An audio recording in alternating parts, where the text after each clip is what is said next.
ത്തെ ചൊല്ലി ഇന്ത്യ മുന്നണി യോഗത്തിൽ തർക്കം. കേരളത്തിൽ അദാനിയെ കൊണ്ടുവന്നത് ഇടത് സർക്കാരാണെന്ന് രാഹുൽ ഗാന്ധി പറഞ്ഞു. രാഹുലിന്റെ ഈ പ്രസ്താവനയെ CPIM പ്രതിനിധി ജോൺ ബ്രിട്ടാസ് എതിർത്തു. കേരളത്തിലെ ഇടതുപക്ഷം യഥാർത്ഥ ഇടതുപക്ഷമല്ലെന്ന രാഹുൽ ഗാന്ധിയുടെ പരാമർശത്തെ CPI ജനറൽ സെക്രട്ടറി D രാജ ചോദ്യം ചെയ്തു. വിശദാംശങ്ങളുമായി ശരത് ലാൽ ചേരുകയാണ് കൂടുതൽ വിവരങ്ങളുമായി. ശരത്ത്, എന്തായാലും ഇന്ത്യ സഖ്യ യോഗത്തിൽ ഒന്നിച്ചു ചേർന്ന് ഈ BJPക്കെതിരെ വലിയ സമരം നടത്താനൊക്കെയുള്ള ആഹ്വാനമൊക്കെ ഉണ്ടായി. പക്ഷേ യോഗത്തിനുള്ളിൽ നടന്നത് പരസ്പരമുള്ള വിമർശനങ്ങളാണ്.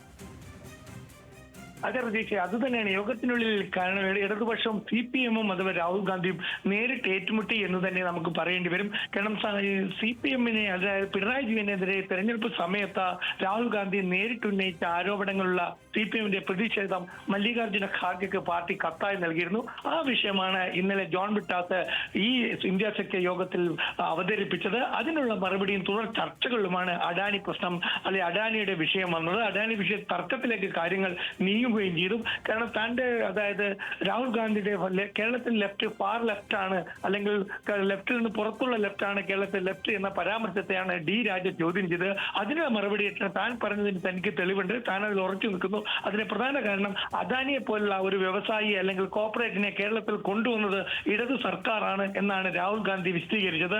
ഇതിനെയാണ് ജോൺ ബ്രിട്ടാസ് എതിർത്തത്. ജോൺ ബ്രിട്ടാസ് പറഞ്ഞു, അത് ഇടതു സർക്കാർ കൊണ്ടുവന്നല്ല, വിഴിഞ്ഞം പദ്ധതി കൊണ്ടുവന്നത് താങ്കളുടെ ഉമ്മൻചാണ്ടി സർക്കാരാണ് എന്നതാണ് ബ്രിട്ടാസ് ഈ വിഷയത്തിൽ ഉന്നയിച്ച് പറയുന്നത്. തർക്കത്തിലേക്ക് നീതിയുടെ മല്ലികാർജ്ജുന ഖാർഗെ ഇടപെടുകയും പ്രശ്നം താൽക്കാലികമായിട്ട് സമാധാനിപ്പിക്കുമായിരുന്നു. ഏതായാലും അദാനി വിഷയം വലിയൊരു വിഷയമായി തന്നെ ഇന്ത്യ സഖ്യ യോഗത്തിൽ രാഹുൽ ഗാന്ധി എടുത്തിട്ടു എന്നതാണ് നമുക്കറിയേണ്ടത്.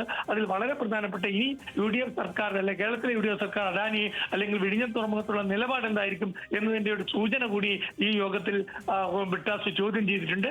ഏതായാലും ജോൺ ബ്രിട്ടാസും രാഹുൽ ഗാന്ധിയും അദാനി വിഷയത്തിൽ ഇന്ത്യ സഖ്യ യോഗത്തിൽ പരസ്പരം ഏറ്റുമുട്ടി എന്ന് നമുക്ക് പറയേണ്ടി വരും.